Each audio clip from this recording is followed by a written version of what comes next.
How to use modal auxiliaries. A complete guide with Shafiq Academy. Tips for mastering modal auxiliaries unleashed. Modal auxiliaries are helping verbs that are used with the base form of a main verb to express various meanings such as possibility, necessity, obligation, permission, ability, and more. The three primary modal auxiliaries are be, have, and do.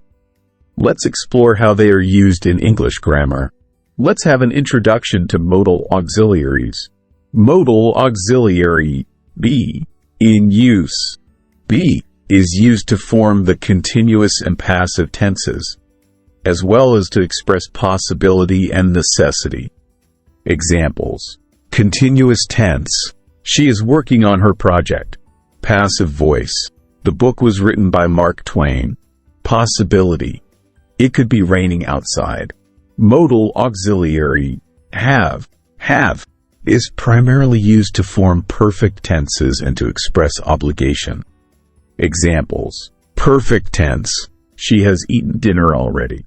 Obligation, you have to finish your homework before you can play. Now modal auxiliary do is used to form questions, negatives, and emphatic statements. Examples: question, do you like chocolate? Negative, she doesn't like spicy food. Emphasis, I do enjoy watching movies. Exercise, rewrite the following sentences using the appropriate modal auxiliary. 1. She work on her project. 2. The cake eat by the time we arrived. 3. You finish your homework before you can go out. 4. You like ice cream. 5. He not like spicy food. 6.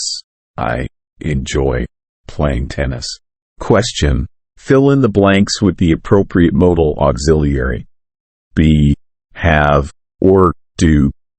1. She blank singing in the choir. 2.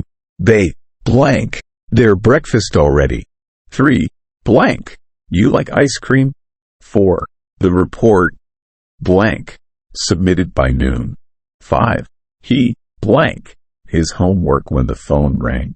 Conclusion, modal auxiliaries be, have, and do are essential in English grammar for expressing various meanings and forming different sentence structures. Practice using them to become more proficient in English language skills. Stay tuned to Shafiq Academy for more such informative videos.